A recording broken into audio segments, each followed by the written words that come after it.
지난 1983년 12월 1일 각 일간지는 영국의 크리스티 경매장에서 팔려나간 한 점의 그림을 일제히 보도했습니다. 소묘 화로는 경매 사상 최고가인 3억 8천만 원에 팔렸다는 이 그림. 17세기 플로렌스의 거장 피터 폴 루벤스가 그린 이 그림의 제목은 한복 입은 남자. 그 그림이 그려진 연대는 17세기경이었습니다. 1992년 11월 2일 언론의 집중적인 관심 속에 일단에 이탈리아 사람들이 한국을 찾았습니다.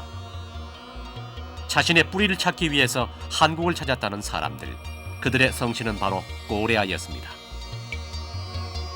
그의 선조는 혹시 루벤스 그림 속의 주인공 한복 입은 남자가 아니었을까?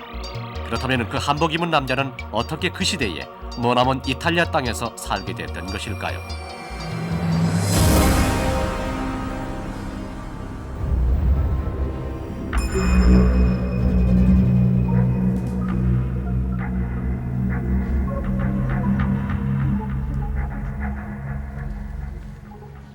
지금부터 300년 전인 17세기경 이탈리아에 조선인이 살고 있었습니다.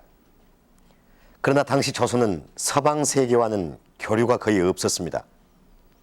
이 조선인은 지구를 반바퀴나 돌아야 하는 머나먼 이탈리아 땅까지 어떻게 건너가 그림의 주인공이 됐던 것일까요?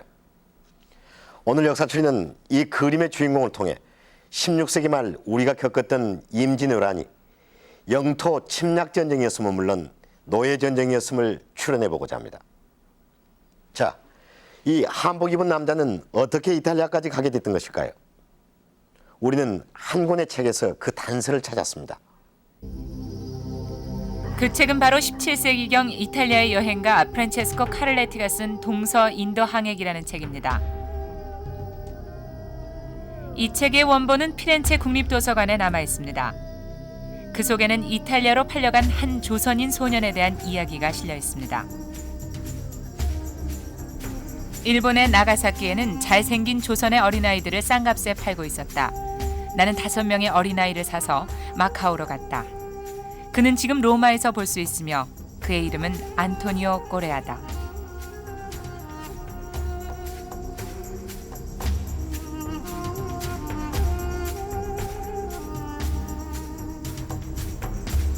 나가사키에서 팔린 조선인 소년 안토니오 꼬레아. 카를레티 책에 의하면 그는 1598년 3월 나가사키에서 마카오로 떠나는 배에 오릅니다. 안토니오 꼬레아는 카를레티와 나머지 4명의 조선인 소년과 함께 마카오에서 다시 인도의 고아를 거쳐 이탈리아의 피렌체까지 갑니다. 무려 8년간의 죽음의 위기까지 넘겨야 했던 길고 긴 항해였습니다.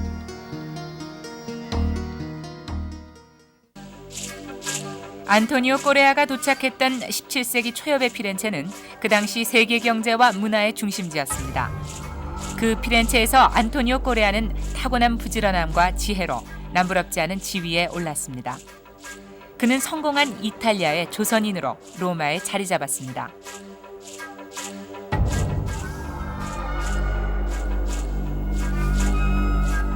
그로부터 400년 후인 오늘날 이탈리아 남부의 자그마한 농촌인 알비 마을에는 꼬레아라는 성씨를 가진 사람들이 200명이나 모여 살고 있습니다.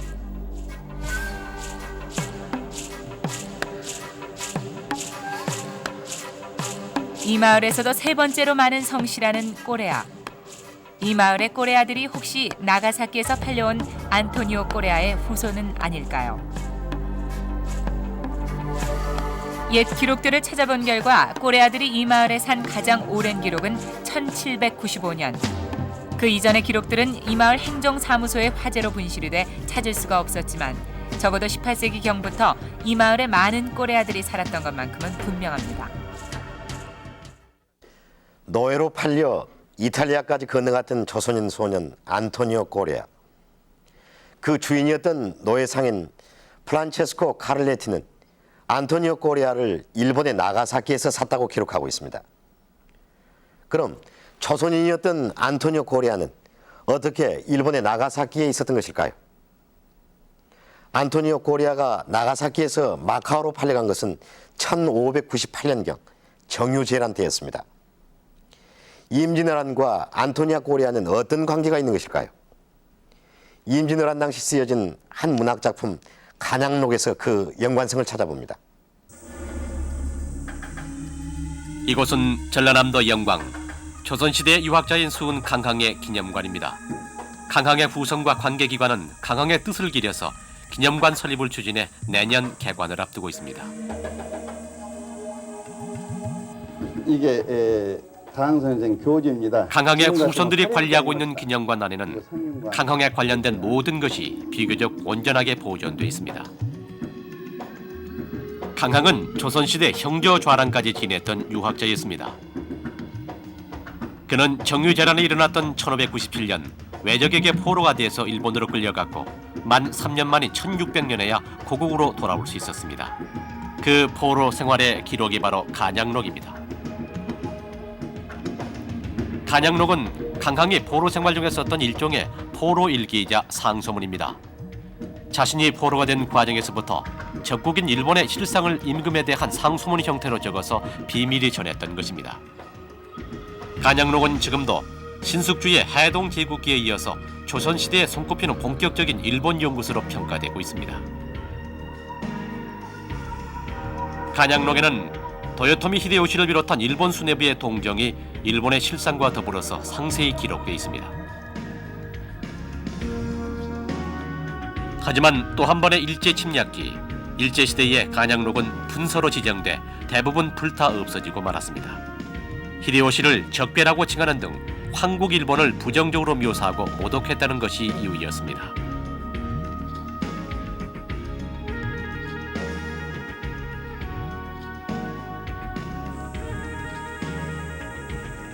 지금 이 기념관이 서 있는 곳은 바로 일제강점기 주재소가 있던 자리입니다. 일본 순사들은 몇 차례나 강항의 생가를 뒤져서 간양록의 목판을 찾아 불태워버렸습니다. 싹 갖다 불질러버리고는 나중에 재차 또 우리 집에 수십을 왔어요. 재차. 이거 남아있다는 거 선수식을 알고. 그래서 우리 아버님이 이 전부 독글에 담아서 땅에다 묻어놓고 그거다가 보릿대를 딱 눌러놨었어요. 신강항은 목욕 재개하고 백배한 후 서쪽을 향해서 통곡하면서 삼가 주상전하께 엎드려 아레나이다로 시작되는 간양록. 우리는 간양록을 통해서 당시 일본의 실상뿐만 아니라 강황과 같이 일본으로 끌려갔던 수많은 우리 민족들의 삶을 엿볼 수 있습니다. 강항이 왜군에게 잡힌 곳은 지금은 논으로 매립이 된 영광 앞바다 논잠포였습니다. 강항은 남원성을 함락시키고 북상하는 외적을 피해서 가족들과 함께 피난을 가던 중이었습니다. 서해를 타고 서울까지 가려다가 외선을 만났던 것입니다. 외선에 실려 일본에 끌려가던 강항은 무안현 앞바다에서 자신과 같은 처지의 조선 사람들을 많이 목격할 수 있었습니다. 간양록에는 그 조선인 포로들의 참상이 이렇게 기록되어 있습니다.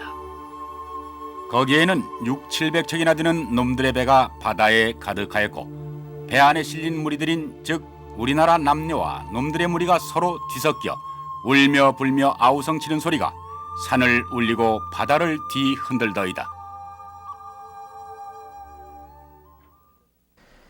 600~700척의 적선에는 붙잡혀온 조선인 남녀들이 반수나 됐고 이들이 울부짖는 소리로 사내가 진동했다. 우리는 간양록을 통해 임난 당시 상당히 많은 수의 조선인들, 더욱이 부녀자와 어린이들까지 일본으로 끌려갔음을 알 수 있습니다. 안토니오 꼬레아도 어쩌면 바로 이 배에 실려 일본 땅으로 끌려갔을지도 모릅니다. 그러면 도대체 얼마나 많은 조선인들이 포로로 일본 땅까지 끌려갔을까요? 400년 전 임진왜란 당시로 돌아가 조선인 포로들의 흔적을 찾아봅니다. 정용실 아나운서입니다.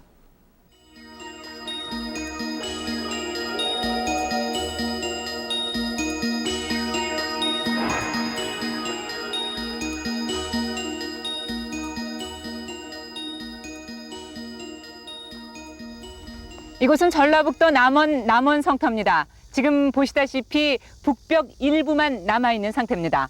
이 정유재란 당시 조명연합군이 왜군에게 최대의 참패를 당한 곳이지요.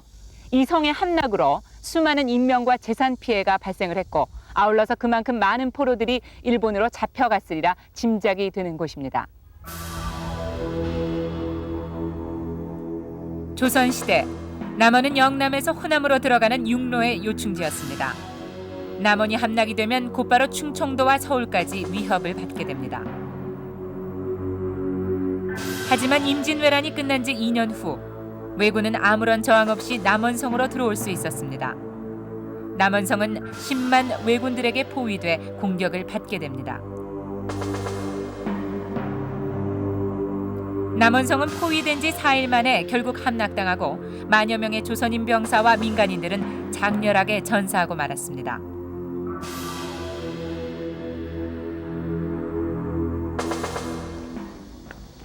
그렇다면 당시 전사하지 않고 왜군에게 잡혀서 일본으로 끌려간 사람들은 얼마나 될까요? 남원시 문화원에서 그 흔적을 찾아보겠습니다. 그 남원에서 처음 만들어졌던 가장 오래된 향토지입니다. 이 향토지를 이렇게 들춰보면요, 그 정유재란 때 남원성에서 왜구들이 많은 그 양민들을 살상하고 또한 그 전적을 기리기 위해서 코를 베가고 귀를 베갔다는 기록들이 나와 있습니다. 남원의 의병장이었던 조경남은 히데요시의 명령으로 포로 사냥이 이루어졌다고 기록하고 있습니다. 할당된 양만큼 조선인의 코를 벤 뒤에 생포하는 것을 허락한다. 그만큼 많은 사람들이 죽고 잡혀갔던 것입니다. 정유재란이 끝나고 남원 지방에는 그 절손된 집안이 참 많습니다. 건이라는 가문은 정유재란 때 실존되고 그 뒤에는 기록이 없어요. 절손되고 일본으로 끌려갔는지 어디로 끌려갔는지는 모르겠습니다만은 정유재란을 맞아서 가문이 절손되고 없는 그런 기록이 이 족보의 시록 나타나 있습니다. 그렇게 끌려간 사람들은 소설 속에도 남아 있습니다. 춘향전과 함께 남원의 3대 고전으로 손꼽히고 있는 홍도전이란 고대 소설. 그 주인공은 남원에서 일본으로 끌려간 한 여성입니다. 도대체 얼마나 많은 사람들이 일본으로 끌려갔는지 정확하게 알 수는 없습니다. 하지만 이런 기록들을 통해서 그 수가 결코 적지 않았음을 확인할 수 있습니다. 과연 그 숫자는 얼마나 될까요? 일본으로 끌려간 사람들의 숫자가 얼마나 되는지 알아보기 위해서 당시의 실록인 선조실록을 찾아봤습니다.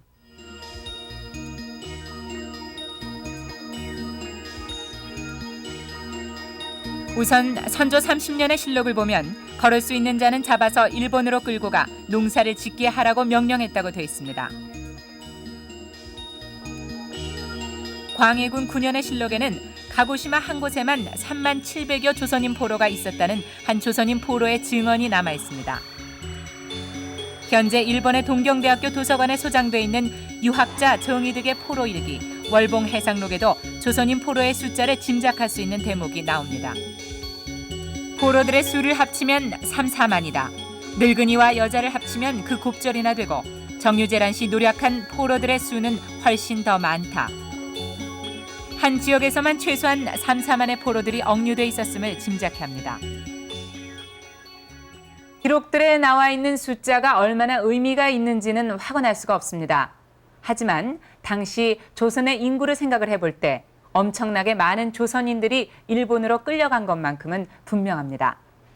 그렇다면 그 숫자가 얼마나 되는지 조선 내의 인구 변동으로 한번 추산해 보겠습니다. 조선 초기부터 선조 때까지 지속적으로 증가해오던 조선의 인구는 임진왜란을 겪은 후인 인조 때부터 급작스레 큰 폭으로 감소합니다. 그 차이가 무려 200여만이나 됩니다. 전쟁으로 수많은 사람들이 죽어갔고 기근과 전염병이 창궐했었다는 기록으로 미루어 이 인구 변동을 곧 포로들의 수로 파악하기는 힘들 것입니다.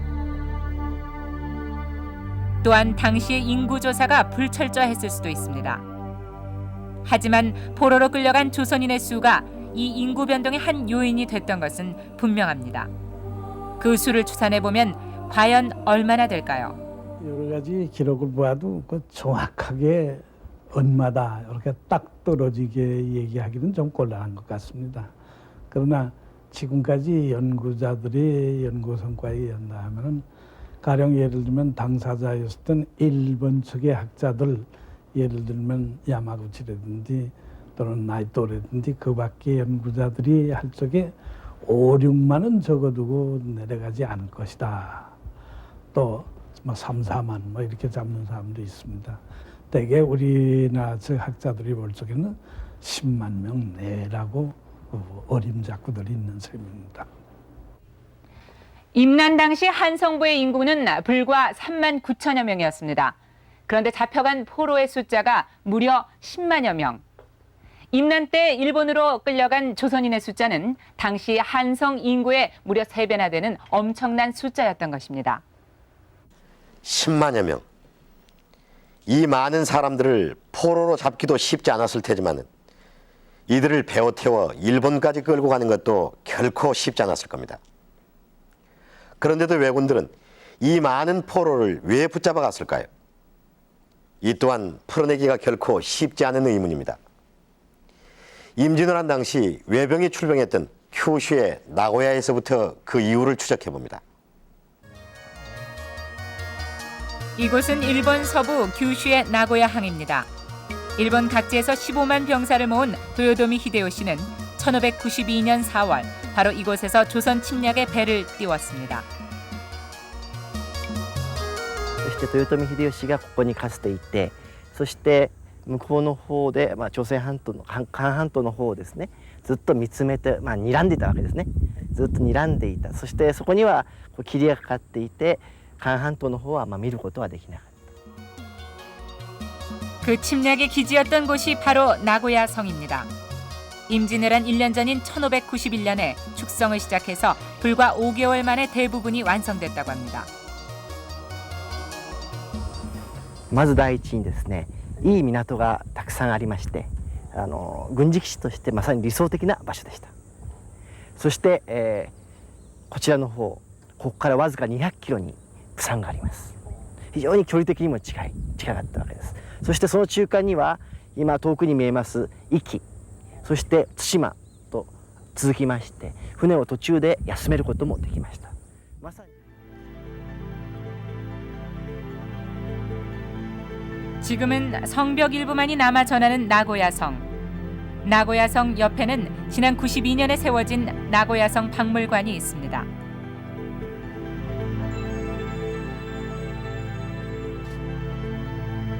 この名古屋城はインジニウェランという日本の豊臣秀吉による韓半島侵略の基地でした。この基地の横にですね、博物館を作って、そして過去の歴史を正しく伝えるために私たちの博物館はここに作りました。 그러나 조선인 포로 노략의 이유를 알만한 유물들은 보이지 않았습니다. 다만 임진왜란 후 도요토미 히데요시가 이곳 나고야의 번주에게 보낸 편지 한 점이 눈길을 끕니다. 조선의 제복녀 2명을 진상해줘서 감사하다는 편지. 포로들 중에는 세공인 등 기술자가 포함돼 있었던 것입니다. 인근 사가박물관에는 임진왜란 당시 약탈해온 고려시대의 불화 한 점이 전시돼 있습니다. 조선의 수많은 문화재들을 약탈해왔던 왜군들. 그렇다면 그것이 곧 포로 사냥의 목적이었을까요? 간양록에도 역시 히데요시가 전쟁 중의 병사들에게 조선인 포로들의 생포를 명령했다는 대목이 나옵니다. 포로 사냥은 조선인들에게까지 널리 알려진 반공개적인 일이었습니다.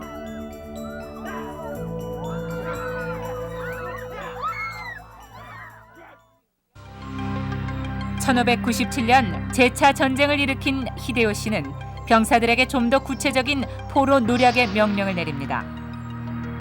조선의 세공인과 재간 있는 여자를 잡아서 진상하라. 조선인 포로 사냥의 목적 중 적어도 한 부분은 이처럼 기술 있는 조선인들을 잡아들이는 것이었고, 그 만행은 상당히 조직적으로 이루어졌던 것입니다. 나고야에서 우리는 당시의 포로 사냥이 왜군의 어느 한 부대 차원이 아니라 왜군 전체가 조직적으로 나서 행한 만행이라는 것을 확인했습니다.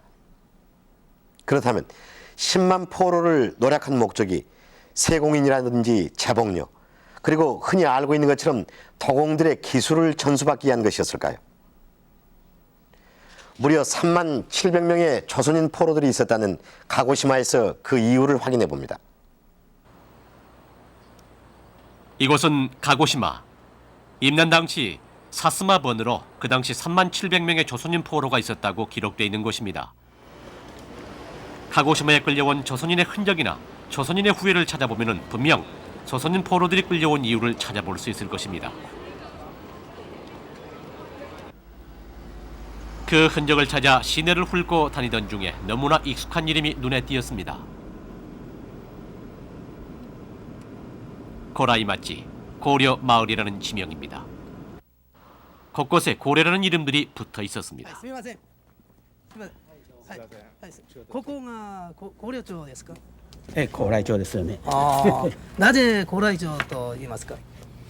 さあまあ昔ですね、朝鮮からですか。なんかそのいらっしゃったんないんですかみんな朝鮮の人たちが住み着いたんじゃないんですかねこの町に。だからまあ小さい時聞いたんだけどそのような風でしたよね話でしたけど。 고라이마치 역시 옛날 조선 사람들의 거주지였던 곳입니다. 그 조선인들은 언제 이곳에 와서 마을을 잃었던 것일까요? 高麗の方々をねここに豊臣秀吉の頃ですよね刀工さんたちを連れて来られたということは聞いておりますけれどもその昔ねその高麗橋っていうこの高槻川に島津藩が500人をね、南光大火でもうずっと四六時中その小屋にね、小屋というか家にずっと常時さしていろんなお話を相談ごとに乗ってあげた小屋はなんか明治の初期まではあったんじゃなかろうかという話は聞いたことがありますけれども。 임난 때 끌려온 조선인 도공들이 살았다는 곳, 가고심에 끌려온 조선 사람들 중에 적어도 한 부분은 도공이었던 것입니다. 그러나 그 흔적은 쉽게 찾아지지 않았습니다.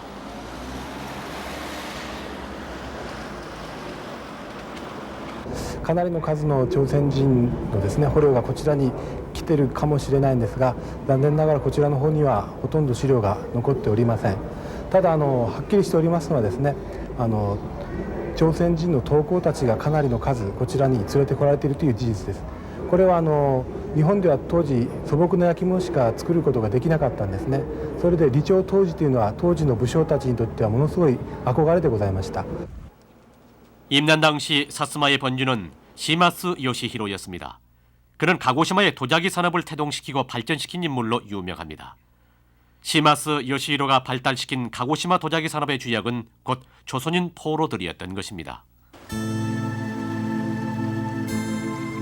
400년 전 강제로 끌려와 이곳 가고시마에 상륙했던 조선인 도공들. 취재팀은 가고시마의 작은 항구 구시키노 항에서 그 발자취를 발견할 수 있었습니다. 우리들의 개조, 이 땅에 상륙하다. 조선인 도공들의 후손이 세워둔 비석이었습니다. 구시키노항 인근 도자기 산지로 유명한 미야마에서 취재팀은 조선인 도공의 후예를 만날 수 있었습니다. 私がでちょうど6代目ですからその4代目までは韓国の姓でカーという姓だったんですよね。ところが5代目から私の父の時代になってから鮫島という姓に、変わってなったわけなんですよね。朝鮮人部落だと言うてですね非常に迫害を受けたもんだからその日本の姓にみんながずっと変わっていってそして当時ですねやっぱり我々の先輩が通ると石を投げたり周りの部落からですねそういうことをされた例があるんですよ。 그렇게 살았던 도공들은 한데 모여 살며 고향을 그리워하는 마음을 달랬습니다. 미야마에는 단군을 시주로 모신다는 다마야마 신사라는 곳이 있었습니다. 지금도 조선인의 후예들이 이곳을 찾고 있습니다. 朝鮮人の子孫でしょうか。そうです。どの方の子孫。牧兵の一族はですね、牧兵は一族一軒しか来なかったそうで、その一族には間違いないんですけど、400年前の途中のことはあまりよくわかりません。 카고시마로 건너온 박평의 일행. 그들은 가중 고생 끝에 여기까지 와서는 바다 건너 고향이 보이는 이 미야마에 정착했습니다. 황무지에 마을을 세우는 데 걸린 기간이 7년. 바로 그 해에 단군을 모시는 이 신사를 지었다고 합니다.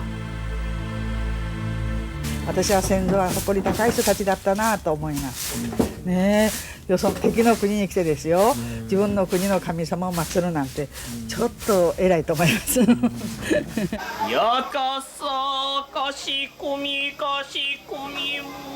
이곳 다마야마 신사에선 지금까지도 400년 전 단군에게 지냈던 제사가 이어지고 있습니다. 강제로 끌려와 일본 사람들의 박해 속에서도 모진 목숨을 이어가야 했던 조선인 도공들. 왜군들이 10만여 명의 조선인 포로들을 강제 연행해온 까닭은 바로 이 도공들로부터 도자기 기술을 전수받기 위해서였을까요? 정유재란을 일본에선 도자기 전쟁이라고도 합니다.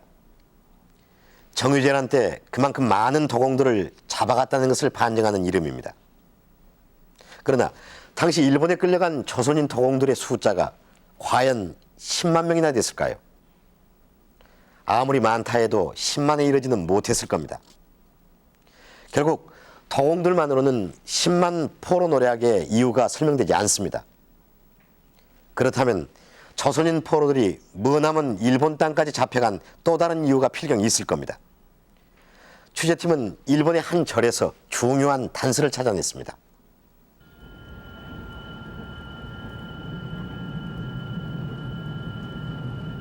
큐슈 동남쪽에 있는 오이타현 우스키시.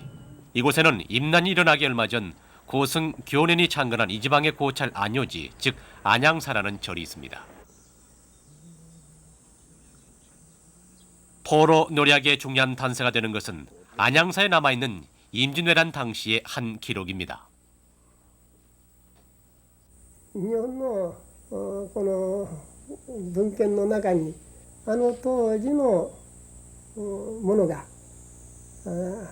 たくさんあると思うんでございますけれども、もう具体的に生々しく、しかもありのままをズバリそのまま表現してある日記というのはこれしかないわけでございまして、朝鮮出兵の実際の内容はこの文献を見らんとわからんと、学者の先生方はこうおっしゃるわけでございましてね。 그 중요한 기록은 바로 조선일 일기라는 한 권의 책입니다. 정유재란 당시 종군승으로 한반도에 건너왔던 교nen의 2년간에 걸친 종군일기입니다. 100여 페이지 분량의 초서체 일기 속에는 임진왜란의 참상이 생생하게 담겨져 있습니다. 1597년 8월 남원성 전투는 지옥을 연상시키는 인간 납치 전쟁이었다. 덜도 산도 없이 전부 태웠고 죄 없는 사람의 목을 치며 부모와 아이들의 울부짖는 모습을 처음으로 보았다. 그 비참함은 꼭 지옥의 거리였다. 왜군이 대패한 10월의 울산성 싸움에 대해서도 빠짐없이 기록하고 있습니다. 추위로 음료수 식량 부족으로 전투 의욕을 잃었다. 낮에는 물을 기를 방법이 없으며 밤이 되면 피가 섞인 물을 길어 목을 죽이고 벽토를 끓여 먹었다.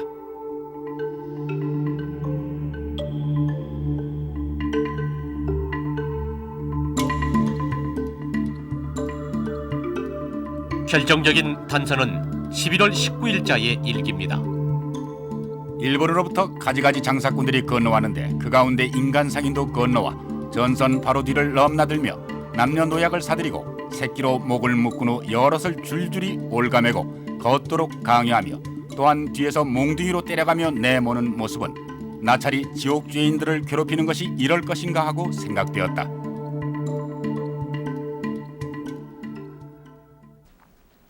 일본의 노예 상인들은 부산 앞바다까지 들어와 조선인들을 사갔습니다. 전쟁터인 부산까지 왔으니 노예 상인들이 얼마나 포로를 노력하는데 열심히였는지 가히 짐작할 만합니다. 그럼 이렇게 끌려간 포로들은 어디서 어떻게 팔려나갔을까요? 이탈리아까지 팔려갔던 조선인 소년 안토니오 꼬레아가 팔려나갔던 곳 나가사키에서 그 흔적을 찾아봅니다.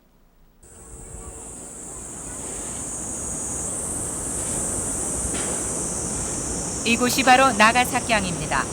일찍이 개항해서 일본의 대외 무역항으로 자리 잡았던 곳이자 조선인 포로들이 노예로 팔려갔던 곳이기도 합니다.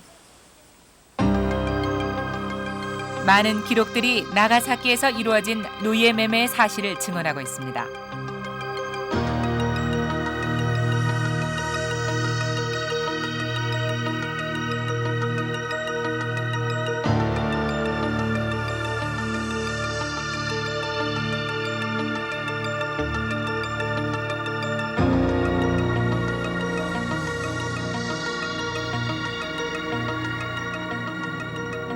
기록에 의하면 임난 때 조선인 포로들이 끌려온 곳은 대부분 일본의 서부 지역이었습니다. 임난 시 군사들이 동원됐던 규슈, 시코쿠 등지입니다.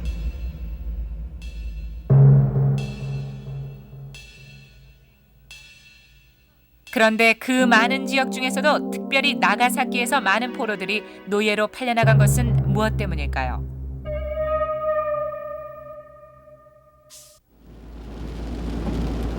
일본에선 조선보다 훨씬 먼저 국제 교역이 이루어지고 있었습니다.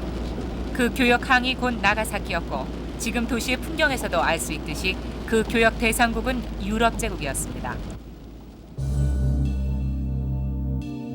일본은 나가사키를 자유무역항으로 지정해 이곳에서 국제 교역을 허락했습니다. 그 무역의 중심이 곧 나가사키의 데지마와 나가사키에서 좀 떨어진 히라도였습니다.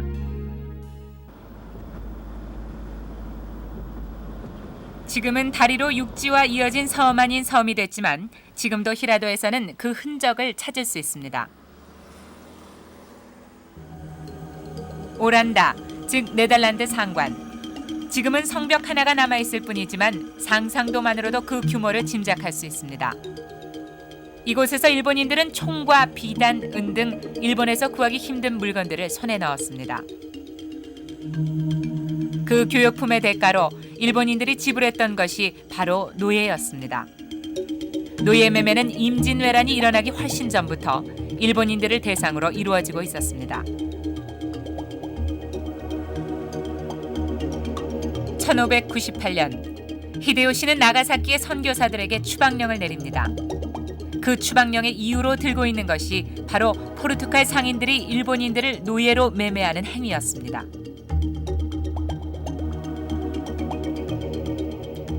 그 당시 나가사키에서 거주하던 한 선교사가 남긴 기록에도 임진왜란 전 일본인들의 노예 매매 사실은 언급돼 있습니다. 노예 매매는 여러 주의 다이묘들이 전시의 포로와 포르투갈, 유럽 등에서 전해오는 철포와 비단, 담배 등을 교환한 게 첫 시작이다. それは織田信長、豊臣秀吉の前の政治の権力者の信長の時代に戦国時代でお互いに戦争をやって相手の国を滅ぼすとそこの農民をポルトガルのドレスに売り飛ばして相当な利益を得たんです。 농민들을 전쟁 포로로 잡아서 노예로 부리는 것이 관습이었던 일본. 일본은 임진왜란 당시 이미 세계 경제의 한 부분으로 편입이 돼서 세계에서 악명이 높던 포르투갈 상인들에게 자국민을 노예로 팔아넘기고 있었습니다. 그리고 조선인 포로들도 역시 이 나가사키에서 노예로 팔려나갔던 것입니다. 나가사키에서도 가장 중요한 상품이었던 노예들. 동정마저 팔아먹었던 일본인들인 만큼 그들이 노력해온 조선인들을 노예로 판 것은 너무도 당연한 일이었을 겁니다. 그럼 나가사키로 끌려간 조선인 포로들은 어디로 어떻게 팔려나갔을까요?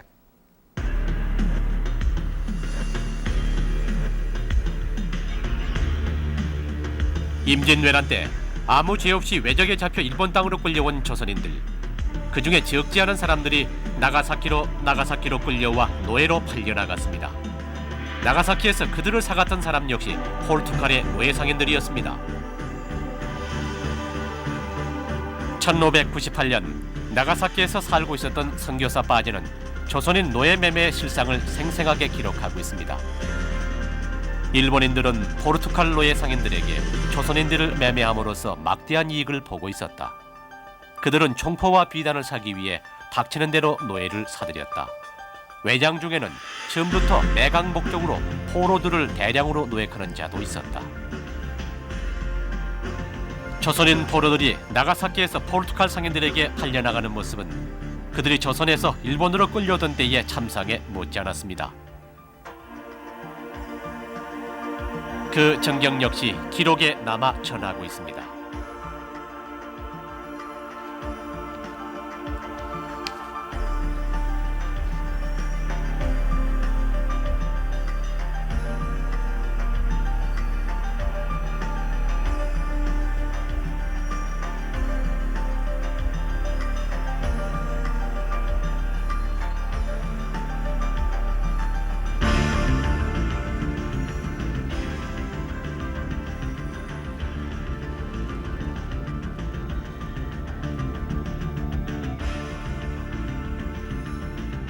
그 포로들이 수용됐던 곳이 바로 이곳 오무라 수용소입니다.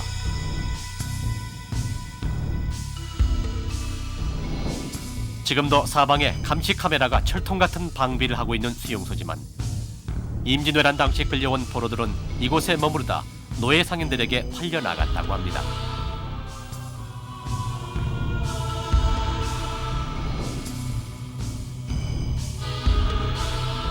나가사키와幕府日本の幕府の直轄領であってあそこは、代々その日本がヨーロッパとの貿易の中心地であったんですがねそこに一旦集結したそして大村湾でも奴隷の売買をしているわけですそれが第二大戦後、我が国が分断されてですね、韓国からやってくる人たちの密入国者をその大村収容所を作ってですね、東洋のアウシュビッツと言われるほどに人権を無視した収容所が出来上がって偶然の一致だった。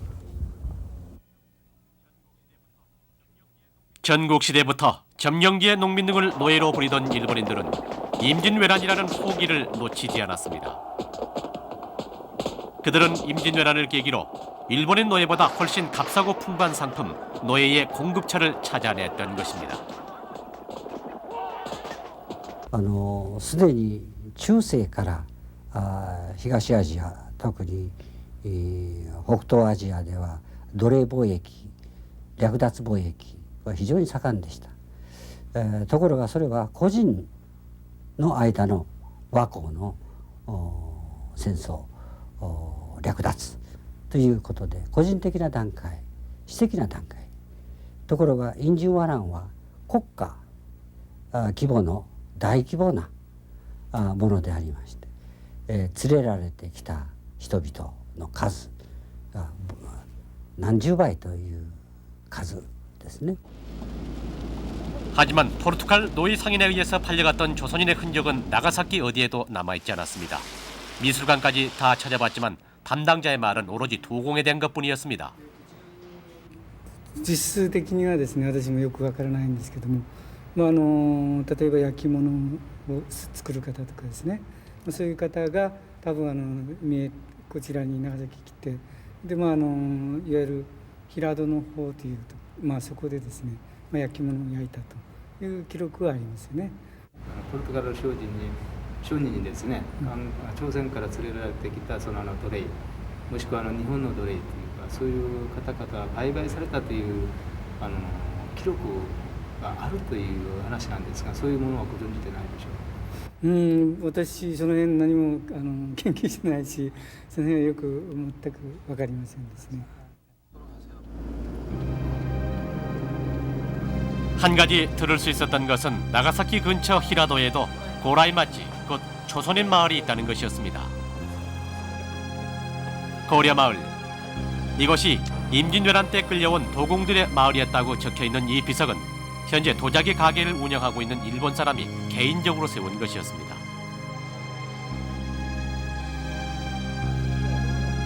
히라도의 고려마을엔 여기서 살다 죽어간 몇몇 조선인들의 돌무덤이 남아있었습니다. 1598년 경남 진해에서 히라도로 끌려와 도자기를 굽고 한국 음식을 만들다 죽어간 조선인의 무덤. 타테이시 씨는 자신의 선배가 살았던 이곳에 사제를 털어 기념비까지 세웠습니다. 大体2ヶ月に1回ぐらい掃除を私が個人でやっておりますけどね、そのうち平戸市の方に観光課でも掃除していただけばねいいし、また市がしなければ私たちがまた子供がおりますからずっと掃除をしてあげようかと思っております。先生は何の韓国の関係がありますか？韓国とは関係ないわけですけどねしかしどうしてもその陶器の先祖ということで、焼き物を作る技術を教えた大先輩ですから大事にしなければということで 분명 노예로 팔린 조선인들은 있었습니다. 하지만 일본 어디에서도 도공이 아니라 노예가 된 조선인들의 흔적은 볼 수가 없었습니다. 노예로 팔려간 조선인들, 그들은 이렇게 작은 흔적조차 남기지 못하고 사라져갔던 것일까요?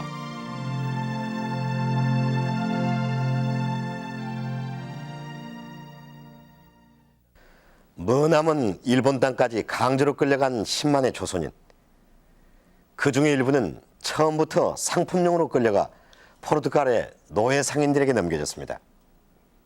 많은 기록들도 조선인들이 노예로 팔려갔다는 사실을 증언하고 있습니다. 살펴본 바와 같이 임진왜란은 곧 노예 전쟁이기도 했습니다. 그러나 아직 몇 가지 의문은 남습니다. 조선인 노예 매매의 실상은 과연 어떠했을까요? 또 얼마나 많은 사람들이 어디로 팔려가 어떤 삶을 이어갔을까요? 다음 주 2부에서 이어가는 추리를 계속하겠습니다.